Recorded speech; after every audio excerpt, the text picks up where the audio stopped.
Well, good morning, all. Welcome to the Common Good Podcast, December 12th edition. So if you're fast in your mind or you just still have a reason to keep track of what day it is and you're watching live, it's Tuesday, 12th, which means we get to talk politics, common good politics, and Dictator for a day. You know, Rob, a lot of the dictators I've known have wanted to be one only for a day. You know, yeah. It's like drive your kid to school day. Yeah, it's like if you could get 3 wishes from a genie in a bottle. Like you get to be dictator for a day. Oh, nice. Yeah. Yeah. It seems to me that the taste of dictatorship is something that people just really want to be done with.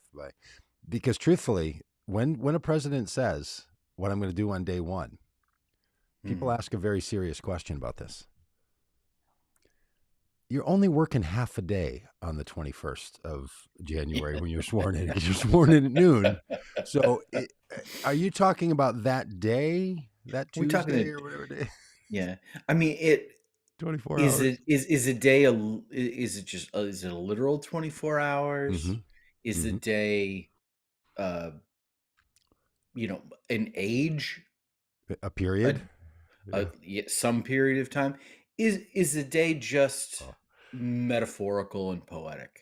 This is deep religious humor we're doing right here, folks. If you don't know what Rob's doing, there's a subset of people who understand the biblical narrative from the Hebrew scriptures and the notion of a creation story in days. That's what we're doing, and we could go on and on and on with it. Yes. Yeah, you know who did Adam have a belly button? Do you know who Trump should consult on that? Of course, is young Earth creationist Michael Johnson, the Speaker of the House. See what he thinks, because they got a museum over there that tells you very precisely that it's a 24-hour period because the bees and the pollinators couldn't last. I mean, I've heard all the arguments. Hey, but we're into it too deep. We're in too sharp of a turn right into this.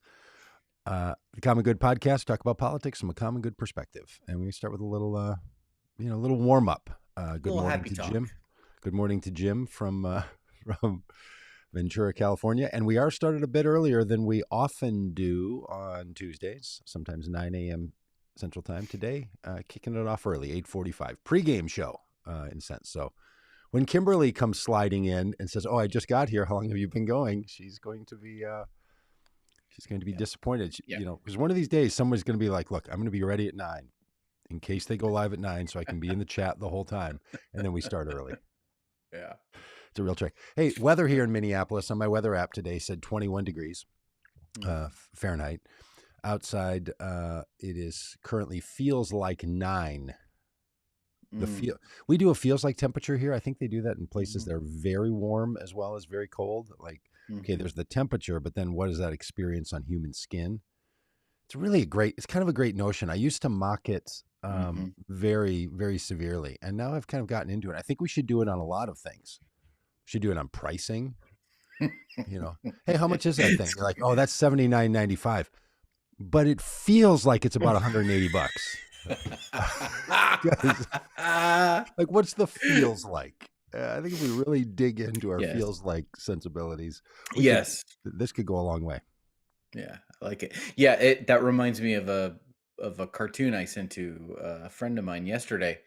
2 people on a train, both looking out the window, one looking at the side of a mountain and its miserable view. It's right up close.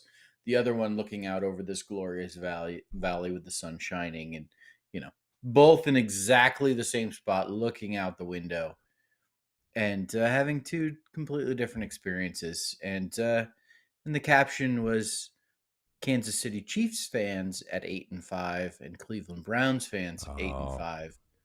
And the Browns fans are, looking out the window with happiness and joy, and the Chiefs fans not so much. Nice. And so the 8-5 feels different depending on who how does 8-5 feel to you? Yeah. Oh, 8-5 feels amazing. Yeah, it's got a feel. It's got a feels like of great snuggles.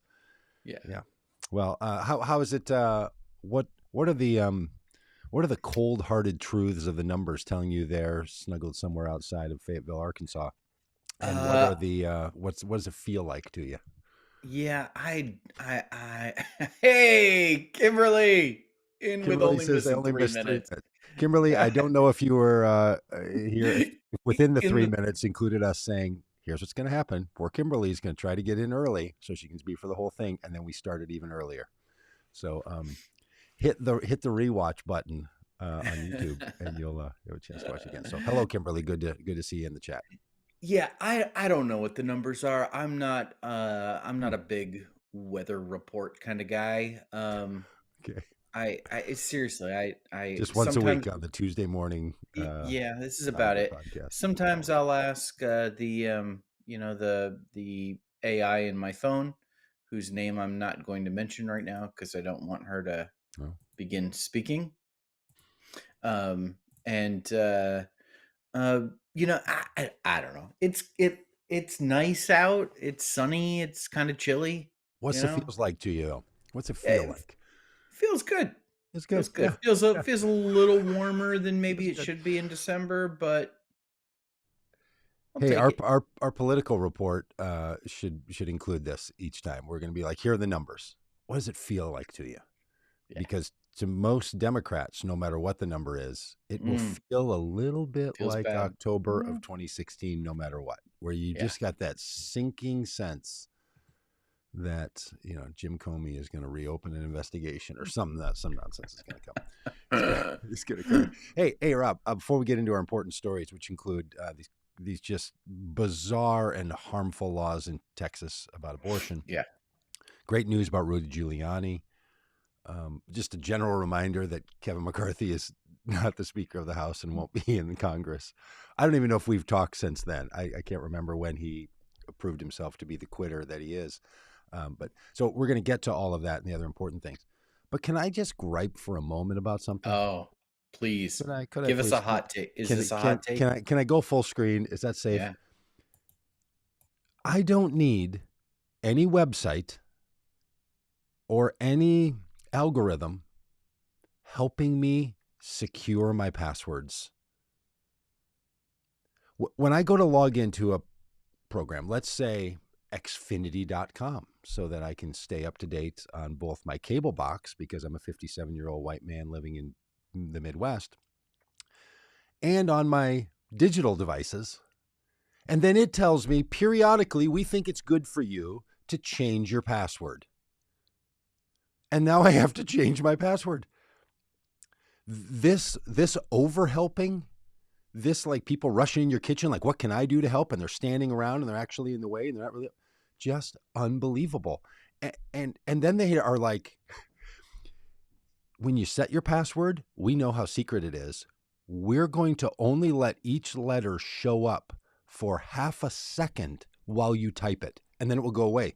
Because chances are, while you're changing your password on your Xfinity account or your Gmail account or your bank account, on your phone, your tablet, your desktop device, someone's looking over your shoulder to watch you type that. So they're going to make it disappear. I mean, the level to it. And then them telling me, here's the number of characters, because the one you pick, 1, 2, 3, 4, that's not going to be secure enough for our standards. And then telling me, Xfinity, you can't reuse a password, because the hackers are also remembering the order in which I insert a special character or a number before. It is so insane, right? And it's not only an irritant, which it certainly is. To my mind, it feeds in to the subtle pressures that enculturate people into fear. I mean, it's like a trickle of LifeLock commercials. Someone is breaking into your identity now.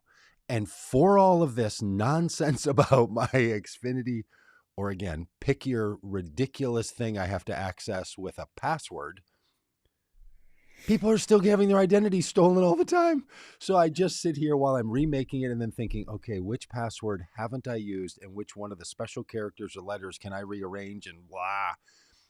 And then have to go into a notes app somewhere or put it in there, or just drives me crazy. So if anybody else feels that pain, This feels like moment is brought to you by password updates. Xfinity, clearly. And that was just this morning. It was just yeah. And it was Shelly last night. My wife Shelly, she's trying to log into an app for our health club. And they have one of those ridiculous things where while you're typing it and you have to enter it twice, it disappears. And it has to be like 9 letters long. And you got your big old thumbs on this little bitty keyboard, imaginary keyboard on a phone. And 5 different times she's like, okay, and then she's doing the backspace, pop, pop, pop. And I can hear because she's got the ticky things going. I'm like, oh, she's backspacing right now. Was that 3 backspaces or 2 backspaces? Like, it's just a mess. And for all of us, all of this is supposed to keep you safe, make things work the way they're supposed to. And yet there's that little irritant where you're like, I don't know if it's these people or the hackers that if they could get into my Lifetime Health Club login and sign me up for pickleball sessions, I don't know how I'd survive. Yeah. I have 2 thoughts about this. One, I will join you and share what my irritant is when it comes to passwords. Okay. And that is when they suggest a password for you and it, some random bizarre set of letters and numbers, and then you have to like actually go down there and choose your own password, and I just hate the default should be I can choose my own password. The default should not be you're gonna suggest to me what my password should be. Well, my guess if is I'm having problems thinking of one, let me click a button and say, hey, do you have any ideas? It should not be, no. I would like to use my own. Totally. Yeah. I will tell you, and I'm sure Secondly, okay. Secondly, I'm going to introduce you to. Hang on. I gotta get you on big screen. All right, start that one fresh in case somebody wants to. I mean, these aren't. Wow, Rob, I've been working out lately. You're looking strong and fit. You look great today. Just waiting for someone to enter the chat and call me fat today. No, I wasn't gonna do that. Not until after 9 a.m. Central Time. LastPass. It's wonderful. That's the password app. And that is a password app. Yep. That is fantastic and highly recommend it. Really big fan. The other thing I want to say, Doug, I know what your password is on most of your things, and the thought that you have to change it and I might not have access to your stuff anymore makes me sad. Full on. Look, full on. This is why I'm not a LastPass person. I've been a LastPasser. Yeah. I think I might even pay the subscription fee one, the whatever it is, $9 a month or a year or some nonsense.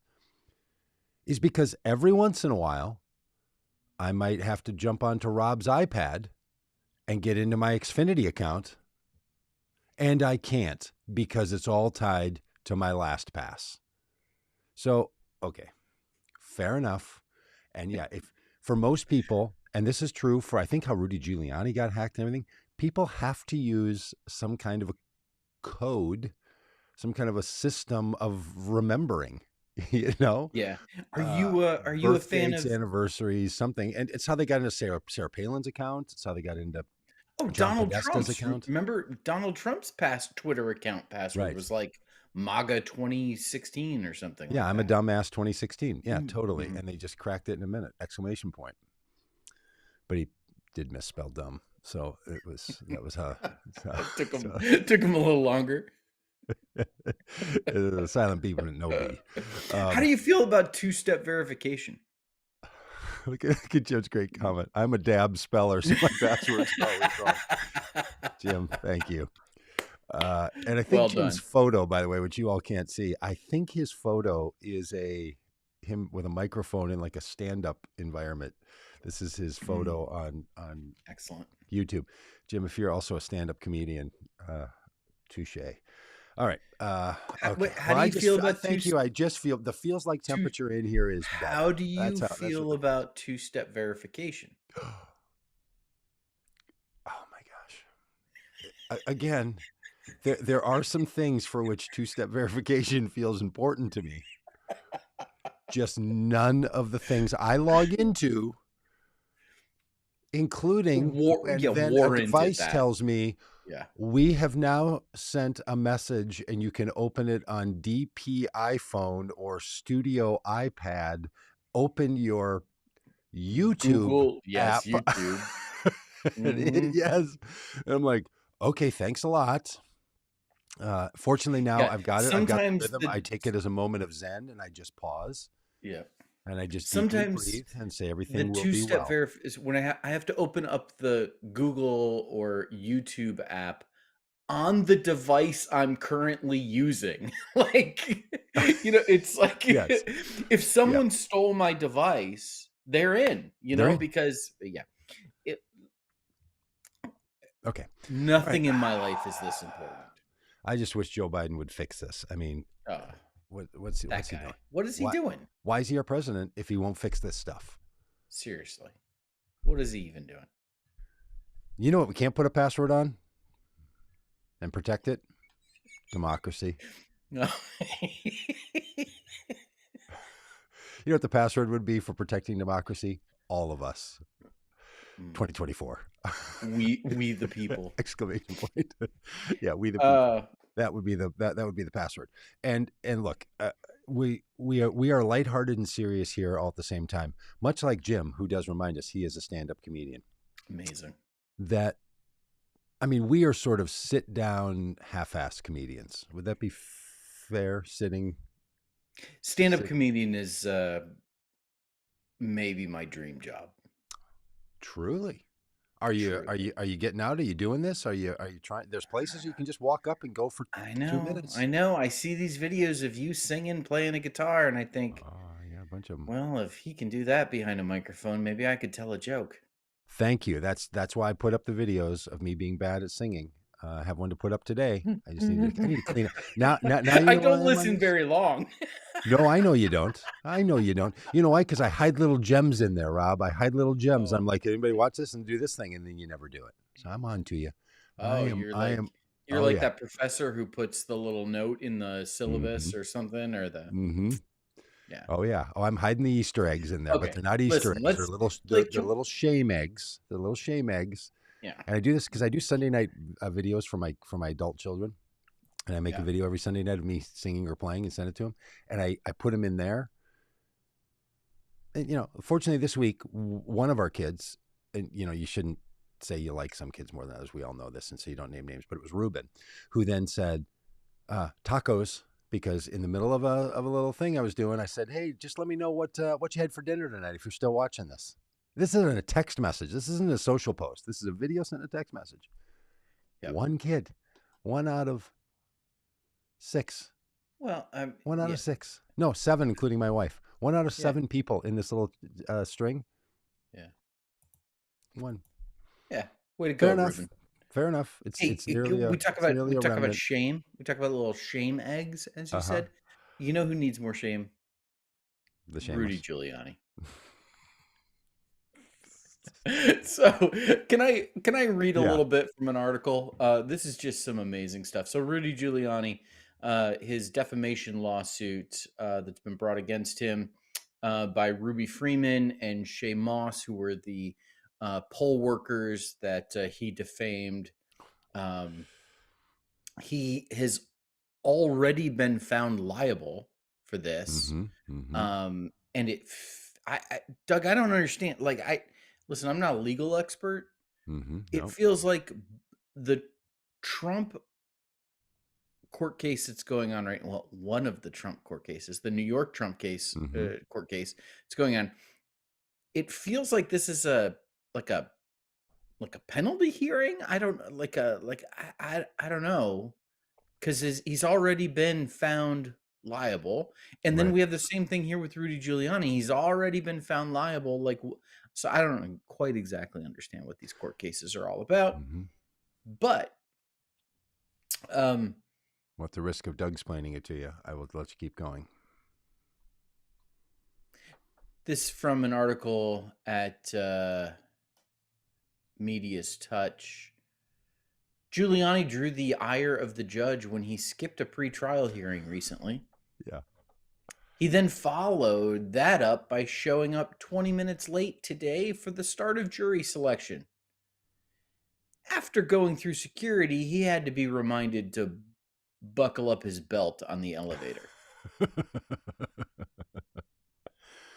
Buckle up, Rudy. They're about to And then there's depants you in the Giuliani courtroom. finally got through security. His belt was still undone, hanging at his waist. Someone just told him he fixed it in the elevator. Like, this guy, the wheels are off with this guy. Apparently, his attorney said that Rudy's lawyer, Joe Sibley, said that not all the terrible things that happened to Freeman and Moss after the election could be directly tied to Rudy, since he didn't ask people to make racist and violent threats. He then said if the jury awarded the plaintiff what they asked, it would be, quote, the civil equivalent of the death penalty, and, quote, would be the end of Mr. Giuliani. He also claimed that Rudy would testify. Listen, if this is what it takes, I want to give a hearty thank you to Ruby Freeman and Shay Moss. If this is the end of Rudy Giuliani. Wow. Thank you. Thank you. Thank you for your service. That's right. Hey, look, the fall of Rudy Giuliani is in some ways remarkable, and in other ways, not at all. I think this is who the guy has been all along. A grifter of the highest degree, even when he was the mayor of New York. As people now have gone back and looked through all of it and what he was up to, it was always about Rudy Giuliani, always has been.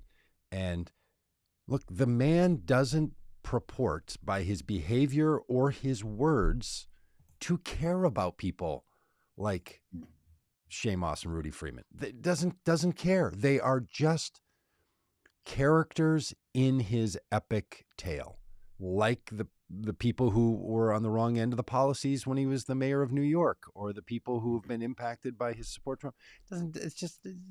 That's not his thing. And I don't always do this because I don't think everyone's personal life always bleeds into their professional life, but his own family, former wives and children feel this way about the guy. Like, it's just there's times where the up and comings are a little too on the nose, and this feels like one of those. And so maybe Rudy Giuliani won't be hired by shady governments to run their security any longer. Remember, that's what he was doing in the 20-aughts and the early 20-teens. He was like an international consultant for security. Like that was his business. This guy.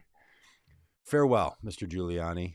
And but you know, when I was having to type his name into today, I was realizing, wow, that is just a creative spelling to Giuliani. Had he ever become president, that would have been hard for people. Yeah, we all would have had to learn it.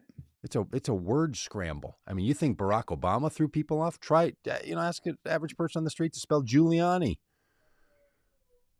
That's a heck of a name, and kind of cool looking, actually. That just the letters in the name. Yeah, I mean, if you didn't have it attached to a person and knew that it was a last name, and you just saw that collection of letters, it'd be like, well, look at that.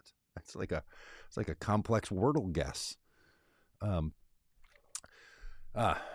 Rob, hey, can we talk on a more serious note here about what's going on in Texas? Because this particular case that has a face and a name of the Supreme Court in Texas saying that a woman's seeking of terminating a pregnancy that will cost her her health, her future fertility by doctors' claims, maybe even her life, and that the fetus, developing fetus, is not going to survive. Mm-hmm. And they still said this doesn't reach the exceptional level for the health and life of a mother. So she is now had to leave the state of Texas in order to secure the abortion that's going to save her life. And this feels a little bit like those, like the Terry Schiavo case. Do you remember that from way back in the Bush years, where there was like a person who you could see. In fact, I think there's even a CNN something or an MSNBC special about Terry Schiavo. And as soon as I heard that name, I was just like instantly sort of back in it. I don't know. It has that kind of vibe because this person doesn't look like what a lot of people think about when they're being all judgy about people who are seeking the medical practice of an abortion. And it's right in the heart of the very story that people have been talking about why that abortions at stages of 20 weeks or something like this are not random events of people just randomly deciding they don't want to be pregnant. That doesn't happen. And this is I don't know, it seems to me from the things that I read and all that, it's as medical as you can get. And yet Texas has said no. And she had to leave the state. Yeah. And it's just. Yeah, it's infuriating. And and this is, I was born in 1975, a couple of years after the Roe decision. So this is the first time in my lifetime that I have, I will now have memory of someone having to ask the court to be allowed to get a medical procedure that they need. I mean, that is like that. Allowed? You remember when when the Affordable Care Act was being debated and Republicans were all taking aim at Obamacare, and remember, their fear and their threats of, well, there's going to be death panels where you have to go before some that. Yeah. have to go before some government body and let them decide whether you're going to live or die. Yeah. And Republicans just, had this whole death panel thing that they would talk about. Is the Texas Supreme Court not a death panel at this point? Wow. Nice point. Why does this woman should not have to go before a government body to get permission to do what she needs to do for her health care? It is infuriating. It is. And tragic. Her name is Kate Cox. And in some ways I don't know the best way to talk about these things. Like, is it the Kate Cox case? Is that the best way? Because that can make it, that can make something feel very particularly specific. Like, oh, well, that one case. Yeah. She's chosen to be, Kate Cox has, to be public about all this. And she's chosen to be somebody who wants her case to be Doug, heard and known by others. So she's publicly chosen to step out and take photos and tell her story and file lawsuits. And she could have just left the state, but she's trying to identify something. So it's this difficult thing, right? Where when does the Eve in the story represent humanity, and when does the Kate Cox represent just Kate Cox? This is the interesting and for a lot of people troubling piece. Yeah. Of all this. And the amount of bravery that she has for coming forward and being public is really something.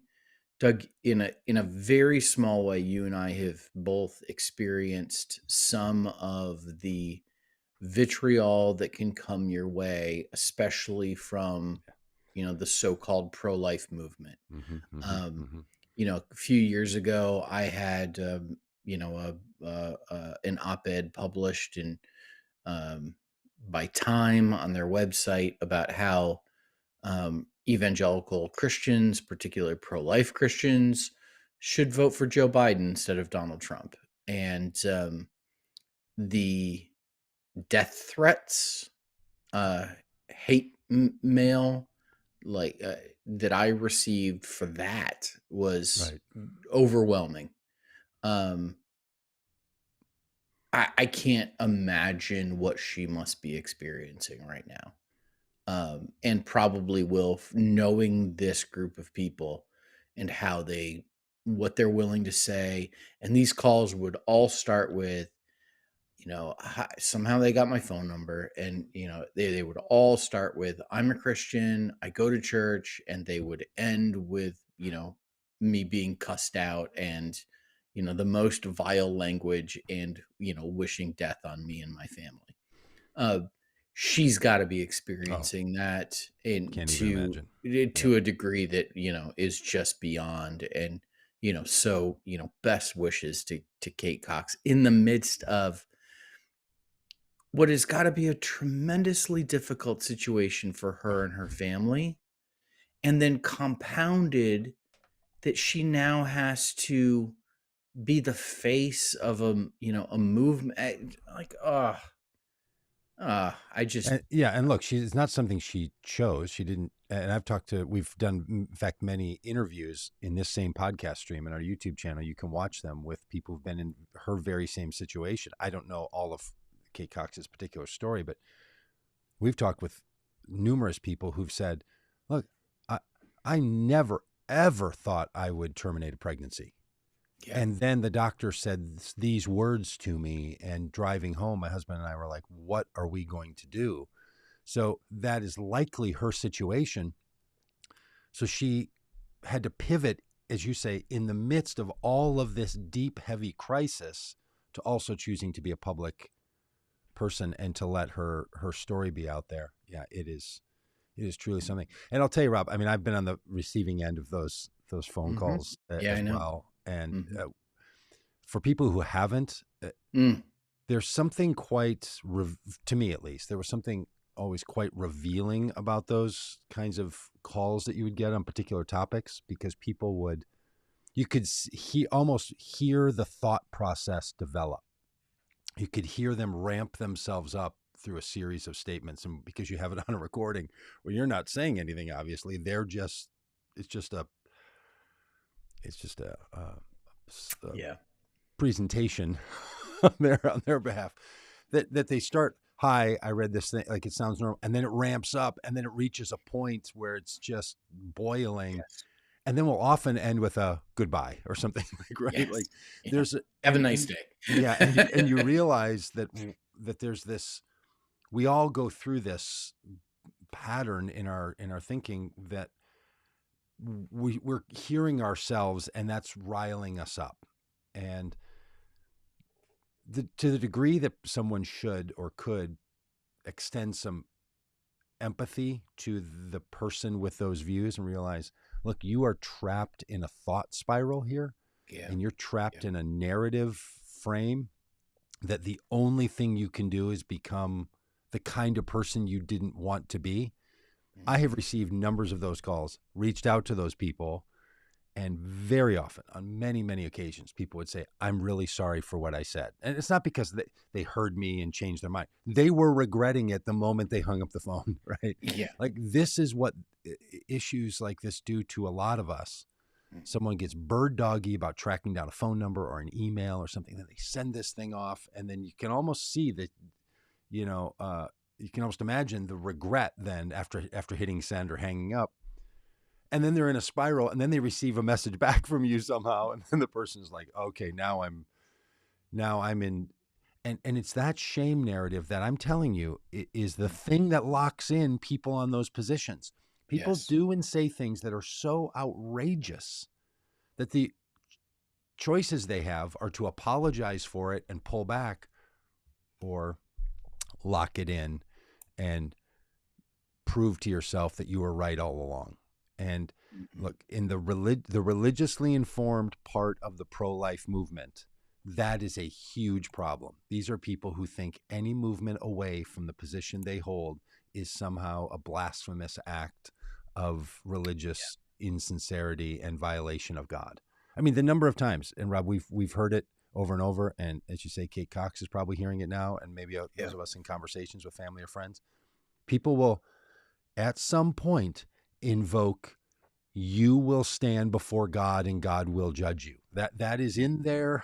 That is always mhm, in there somewhere. yeah, And so you realize these people are like fearing God. mhm, That's the driver of so much of this. And often I think, this is my own interpretation, their own pushing their view on you is their way to try to create some umbrella of cover for whatever judgment is going to come down, that they won't be found guilty because they spoke out against it. There's a lot of this. This happens in any social justice movement, whether it's invoking God or something else, like, hey, I'm going to clean my conscience by saying something or doing something. And to the degree that any of us, this is my little pastoral advice for the day, Rob, to the degree that any of us are saying or doing something because we're trying to assuage our responsibility, so we are not guilty of what our nation is doing or what the laws are that exist, if we're doing it because we're covering our own asses on this thing, just recognize you're doing something additional to making your point, sharing your ideas, trying to persuade someone. You're in a posture of which you're thinking about yourself in this moment.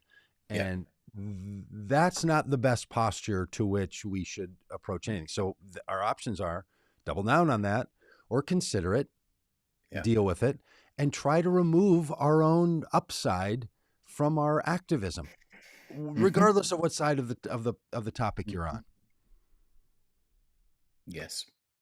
Oh, yes. This is a tragic situation. It is.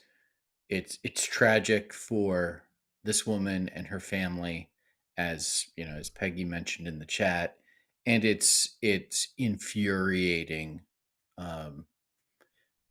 There are people older than me who remember this. This is a new experience for people my age and younger, and it's infuriating to watch. Yeah, and we're also back to a thing in which, and this is not good for the country, this was one of the arguments in the Roe versus Wade decisions in 1972. We can't have some states having one set of laws and other states having other sets of laws on this. Yeah. Now, that's been the argument for a long time about having a national, I don't know, law about this. It's almost like we, fought a civil war over that question. Settled fact. Where things sit now, a lot of people are like, well, we don't want some of the current lawmakers or Supreme Court making a national decision about this. There's a little bit of protection that some of us feel in the fact that abortion was pushed back to the states and not simply reversed by the Supreme Court at a national level, right? But if anyone believes that the point of this was really just to give it back to the states as a technical perspective on how laws should be determined from the federal and state level, that's not what Clarence Thomas or anybody else. It's a step. Yeah. It's a step towards a national abortion ban. And yes. And this is why elections matter. Yes. Like elections matter. And they go back a long time. And now we're so far beyond the 2016 election that mattered, right? We're past 2020. And now we're into 2024 at the presidential level. There are people, let me see if I can do the math. There are people who were 10 years old in 2016 that will be voting in 2024. And they're not remembering when they were 10. I mean, take yourself back to when you were 10 and think about how the world was then. And then by the time you were 18 or 20, and especially, are you really pulling up the lessons from 8 and 12 years ago? Yeah. Well, I mean, that, that generation has, so much trauma from the pandemic. They had like formative years, like, stuck at home with their family. It's just, it's, I mean, I often think about in 1980, Ronald Reagan was elected. Ronald Reagan was a Republican. 8 years earlier, a Republican president resigned in disgrace over his criminal activity. 8 years earlier. So when I was a little kid, 7 years old, the president resigns. By the time 1980 rolls around, nobody I knew was even talking about that. In 1984, when I get to vote, I voted for Reagan. Didn't think a minute about that 10 years earlier, Nixon had resigned. There are people who are going to be voting in 2024 won't even remember the people who sat it out because Hillary Clinton wasn't the person they wanted, and they were pretty sure she was going to win, and so they didn't want to, soil their own voting reputations and vote for her. And we end up with Donald Trump, and then we end up with vile border policies, and we end up with this abortion restrictions that are going to impact a generation. So Yeah. the short memory of Americans when it comes to voting are simply Yes. remarkable. And as you and I and anybody watching this is getting older, in fact, you've all been getting older just since we started this live stream. We're all getting older. That period of time in which we think about what things count just gets longer and longer and longer, right? Yeah. I mean, if you think about, I'm going to try to do the math on air here. If you think about September 11th attacks in 2001, and now we're in 2023, so that's 22 years. You go back 22 years from the end of pretty much anything, and it, in your own memory. So I started voting in 1984. So 1962, 22 years earlier, to my mind, in 1984 was as ancient as they can be. Now I'm like, no, I knew where I was on September 11th, and I still think about it, and I still take my shoes off at the airport because it's so present to some of us and so distant to others. And if there's anything, because I was listening to a podcast last week where a guy was. I do, that's the but best not $80 I spend. Yes, but not every airport offers it. This is true. When you have to travel to those places, I'll tell you, that's a low feels like temperature right there. I was listening to a podcast last week where some guy was rambling on about how generationalism is nonsense. It's great. You should find it. I'll send it to you. Yeah. But to the degree that generationalism is nonsense because people are the same, the lived experience of people isn't always the same, and the memories that people have are quite varied. And so your comments, elections matter, to some of us. I mean, I still own the same couch I was sitting on the night that Donald Trump was declared president of the United States. Some people are like, wow, life, boy, can't you let that go? And I'm like, yeah, no, probably not until I sell that couch. Probably should have sold that couch. A lot of things happen sitting on that couch. I mean, just sort of as a marker of it's time to move on. It's time to move on. Let's talk about another story. How much of your primary furniture do you still have from 2016? This is a question for the chat. Your primary furniture, I don't know, bed, couch, kitchen table, whatever, like the stuff you use all the time. How much have you still got from 2016? How much of it's been refreshed? I think the bed's been refreshed. The couch is still it. I think the couch is the same. Maybe not. I don't. I'm not in charge of the furniture at our house. Or paying attention to it. Yeah, I understand. Yeah. Well, I'd love to see it in the chat. All right. Boy, apparently I had a lot on my chest. Yeah. Yeah. Hey, we've got some breaking news, Doug. Do we have a breaking news? I'm just going to push a button on this. Nope. There we go. Breaking news. Governor of New Hampshire, Chris Sununu, is going to endorse Nikki Haley for president. All right. So they've determined she's not going to win Iowa. Let's pivot everything we can. This is all part of the pivot to New Hampshire in December plan. Yep. Which is, I mean, she wouldn't be the first candidate to do that, but I mean, this strikes a blow, perceived blow to Donald Trump, who did not get Kim Reynolds' endorsement as governor of Iowa, and now does not get Nikki Haley's, or does not get Chris Sununu's endorsement as governor of New Hampshire. But Chris Sununu has been, I don't know, one of those team normal kind of Republicans at times who frustrate all of us because of the way they are not normal, like Liz Cheney and the others.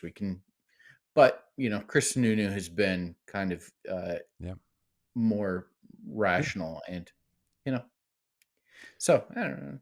We'll see if it has any impact on the yeah, presidential election or not. But I think it will, and it could go two different directions. One direction is that reasonable people start to say, "Hey, maybe we should give another look at Nikki Haley when it comes to the primary." And enough of those people that happens, and it creates a real challenge for Donald Trump as a frontrunner. The other is all the people who are like, "Of course, the establishment people hate Trump," right? And look, if there was truly a war within the Republican Party about this, like the establishment people are opposed to Trump, so that's why these governors and Congress people say this stuff about him, and the deep state, committed people. Mm-hmm. If that war was real and it meant that the Trump or die only people voted for Trump and the others voted for someone else, fair. But here's what they do. They say that's the establishment. They don't care. They've always been opposed to Trump. And then they say those people are going to vote for Trump anyway. And they do.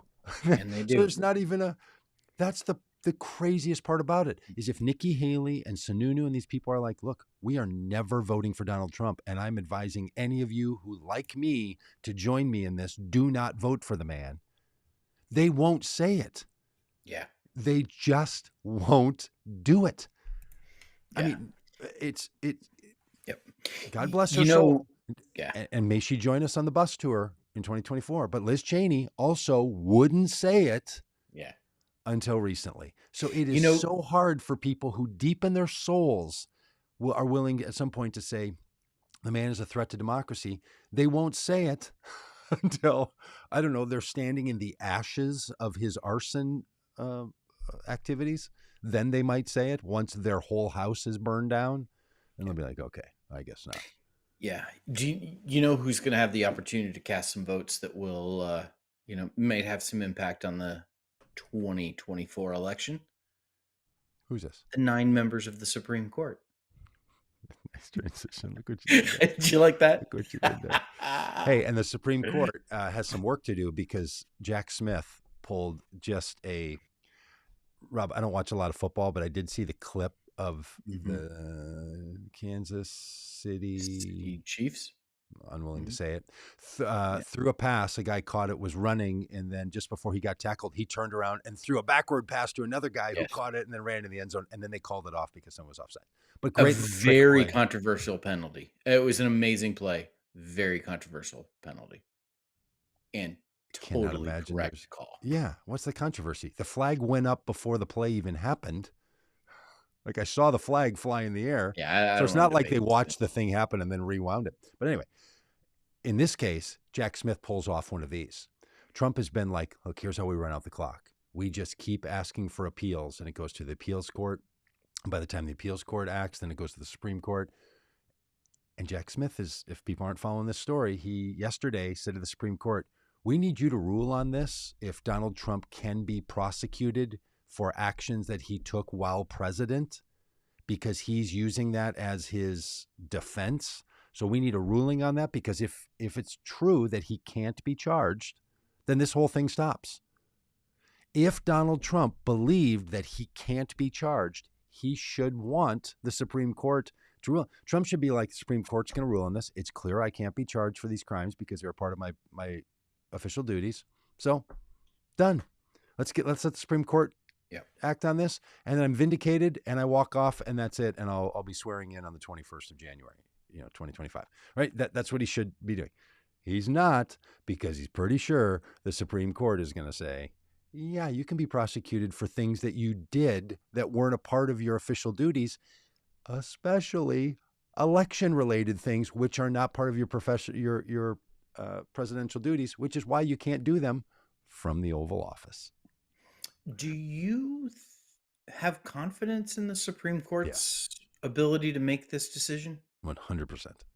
100%. Yeah, no, for sure. No doubts. And so if they don't, I will be. A third of this court was appointed by Donald Trump. Yeah. I know. But they're not. Take a deep breath. They're not actually then hired by him as his employees to do his bidding. That's not how any of this works. Justices and judges who are appointed by people can rule against them, and they do all the time. And the Supreme Court has shown that it will, and has, and it said we are willing to take this thing up. Gave Trump, like 2 weeks to get back to him about this, and my guess is that within, before the Christmas Eve candles are lit, the Supreme Court will say, "Keep going, no problem. We'll see you at the end of all this." I have zero doubt. Now, I could be wrong about that, but there's no way that these justices are going to try to make an argument that it's not a decent legal argument, right? It's one that he should make. Seriously. Yeah. But you can't win it. And if you haven't yet read, it's easy to Google the pleading that Jack Smith's team put before the Supreme Court. It just starts out like, look, this is the basic level of fairness and so on. Like, let's just get this settled and move on and be done. They've been plotting and planning and scheming this, my guess is, all along. Yeah. Now, the degree to which my own personal frustration with the fact that the Justice Department waited so long to launch into this criminal indictment of Trump, which they should have been doing a year and a half before they started, is stunning to me. Absolutely stunning. And now we're in a situation where there's a time crunch. And that is the one piece of all this that makes me really doubt the judgment of these special prosecutors to a degree that to me feels a level of concerning. Do you feel confident that the Supreme Court's going to rule in the way that the law would want them to? I think so. I hope so. Yeah. Otherwise, he might end up being dictator for a day. Yeah, that's kind of my thought, right? Like, look, whenever the choice is to take the optimistic view or to take the dire view, and it's not I tend to take the optimistic view. Why not? Why not take the optimistic view? Well, it's why not feel a little better until you feel bad versus feel bad until you feel bad? People are scared of disappointment. Disappointment is a hard thing. Oh, yeah. It's better than making yourself feel not bad by the future disappointment? Feeling good until the disappointment comes.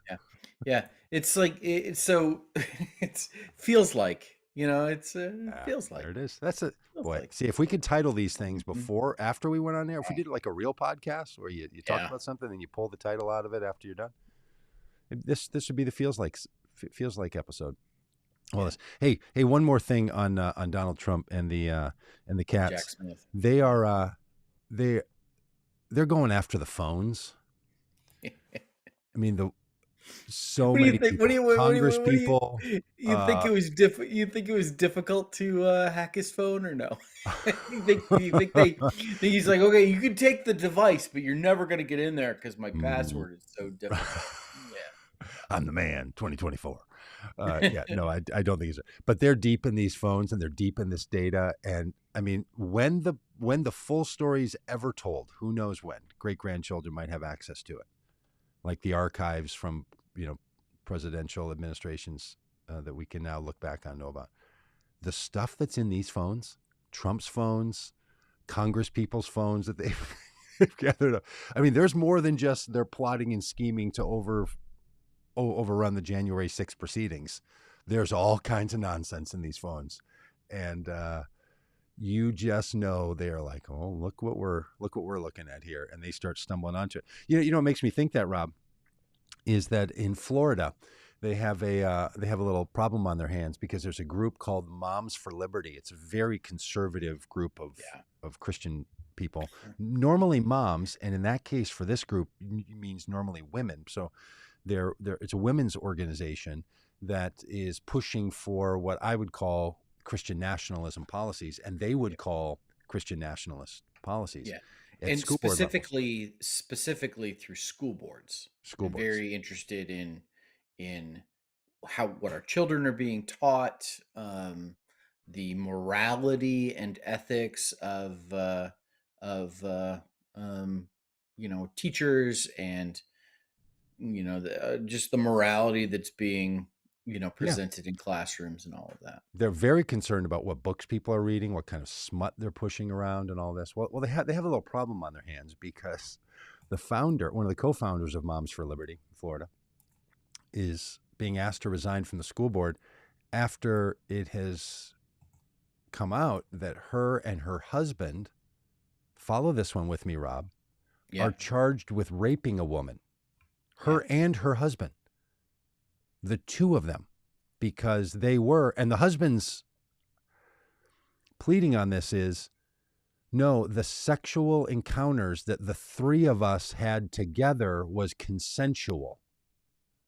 The third party in this, not the Moms for Liberty co-founder and her husband, but the third person is saying, no, it was not.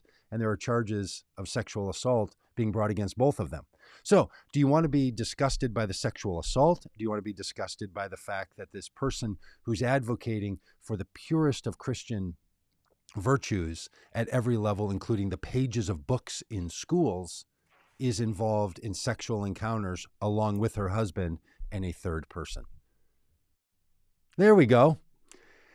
And it would be a little shocking if it didn't feel like a cheap bargain store ripoff of the Liberty president, Jerry Falwell Jr., and his wife and a Cabana boy. Yeah. This is so, of course, right? I mean, here's the thing. You read this and it's a little bit shocking. It's a little bit scandalous. It's a little bit tantalizing. And you're like, and these are the people out there championing every day all their things. And meanwhile, they are so above it all. They're involved in sexual escapades with three different people. And one of them outs them because she says what that couple, Moms for Liberty thruple, did to me is sexual assault. Mm-hmm. Welcome to the mega movement of purity. And it's just like, yep. So, I mean, you could bet on this and feel like I got a pretty good chance of making my money back.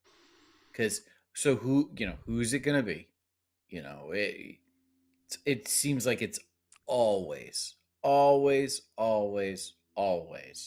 You just give it enough time, and these people that are screaming and yelling about this stuff. Yep. Here it comes. Yeah. Here it comes. And so it's just, and here's what's going to happen. The same thing as what happens with Trump. Final moment here. People say about Trump all the time, what he said, you can't take so literally.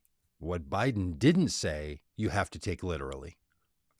What Trump actually does, you can't take literally because, that's not representative of what he thinks. There's people who will say about these folks, oh, yeah, of course. Well, people are flawed, but that doesn't say anything about our movement. And this is the question we all have to have is this representative of the movement? Is a comment from Trump representative of his views or not? That's normally how we use comments. We say things to represent what we think. People who run organizations like this live in ways that represent what they think. And then when people say this has nothing to do, I mean, we got a bad apple. Yeah. And you shouldn't let it spoil the whole bunch, girl.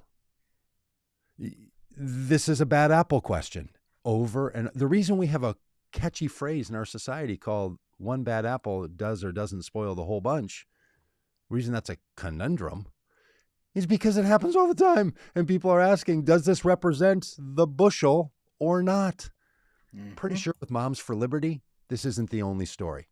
And if she gets all George Santos about it, this person, I can't even remember her name now, the co-founder of Moms for Liberty and throuple participant and now accused sexual assailant, if she starts spilling the beans, my guess is this isn't the only one. It's like being a dictator for a day. Any last comments on any of that weirdo nonsense? I have no final comments on any of that. But I do want to make a comment about Squirrely Prepper's chickens. I hope they're Oh, okay. oh, is They this were under attack. A hawk was coming after them. Squirrely Um, Pepper in the YouTube chat says, Prepper, "I wish Prepper, Prepper, not Pepper. not Pepper, Squirrely Prepper lifestyle says, wish I could stay, but there's a hawk hunting my chickens this morning. Have a great day." And look, I think to the earlier point, we should take the Squirrely Prepper lifestyle at her word. Yeah. This Oh, just means there's a hawk hunting her chickens. That's all that and means. That is not and I got to drop the kids off at the pool. That is not any other kind of a taking reference. taking the Browns to the Super Bowl. Taking the Browns to the, that is simply there's a hawk hunting my chickens this morning. Yeah.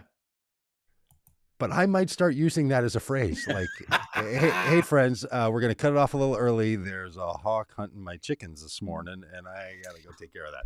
So, Well, yeah. I mean, I have to go pick up my daughter from work. uh-huh. Well, good luck. Good luck with that. Yeah. Hey, But you probably Jim, shouldn't have a Peggy, phrase, "my I'm daughter," starting. and then have your friend go, "Good luck with that." That's probably, Yeah, you no, probably no, no, wouldn't no, it's use that. kind of It probably creepy. just means it's your Yeah.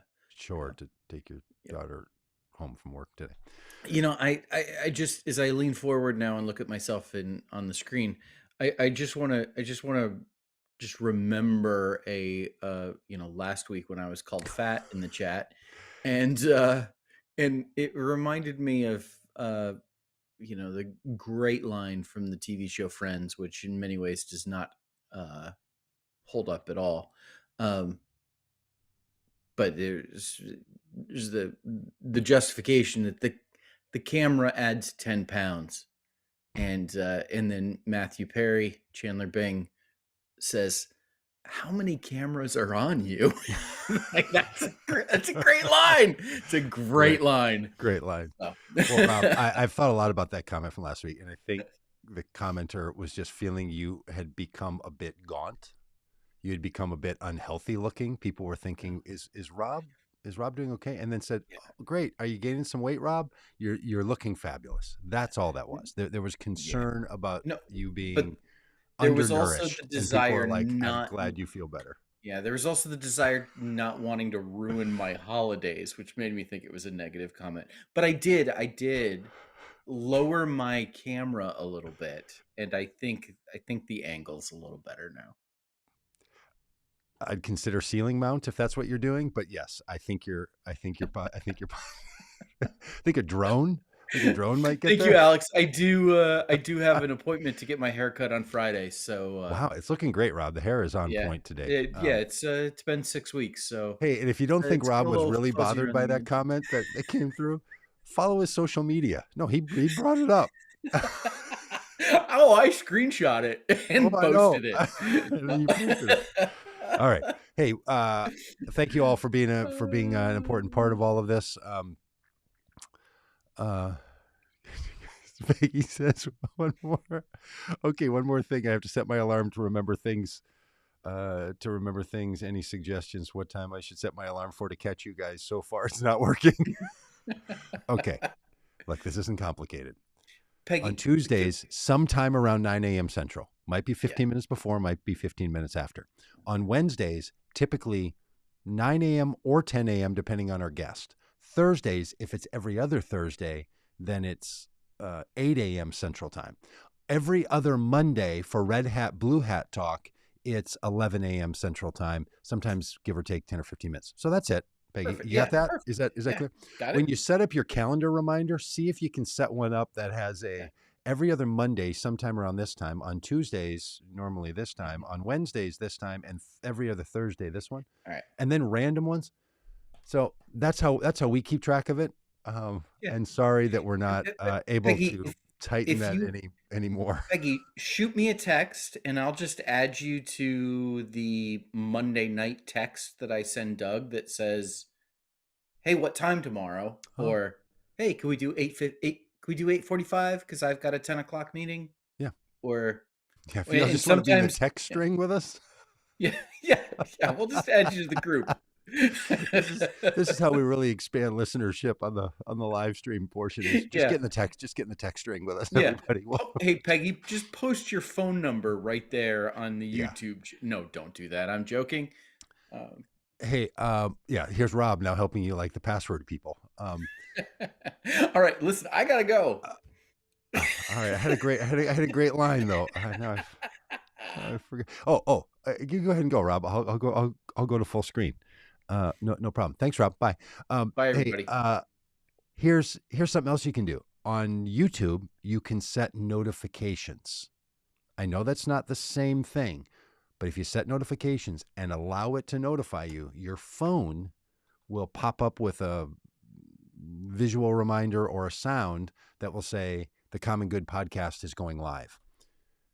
Gives you at least 15 seconds because we do a 15-second countdown. So I know that's not the same as schedule it so you can be prepared, but somewhere in the 8 a.m. to 11 a.m. window every other Monday, Tuesday, Wednesday, every other Thursday, and then an occasional freebie thrown in there, you'll get a notification on your device. Could offer you that. Sorry, we can't offer you more. And as Jim says, click the bell icon to do that. So if in this channel right now, you're in the welcome to Tech Tips by Doug on the Common Good podcast on Tuesdays. If you're in YouTube and you see that bell icon and you click that then turns on notifications inside of YouTube. On your device, you'll want then to grant permissions to YouTube to tell your phone to tell you about that notification. So you have to do two places. You have to do it in YouTube and you'll have to do it in your phone to give your phone permission. A lot of us turn off notifications for stuff like, when you download an app and they're like, hey, we want to notify you. You're like, nope. Because, that's reasonable. So if you want to know within 15 seconds when we've started one, that's that. Okay. And Peggy says my alarm is louder. No doubt about it. You can set a pretty loud notification though. It can be alarm loud. It's really, if you set it to the proper setting, it's rather alarming. Thank you all. Okay, Kimberly, if you haven't told your phone to notify you when YouTube puts out an alert, that would be the answer to that, because Kimberly is saying my bell icon is still on and it doesn't alert me. I think what's happening is the app is notifying your phone. Your phone is not notifying you. You're caught in a Moms for Liberty thruple, and you need to get that one straightened out. All right, so you got three components. You got YouTube telling your phone. You've got your phone telling you. You've got us telling you. Now we got in four. You've got us telling YouTube that we've gone live by launching live. Probably the same thing in Facebook and Twitter and Twitch and the other places where we put this thing out. But all right, Joe.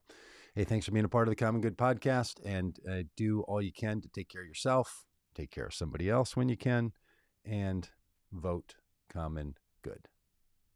See you around.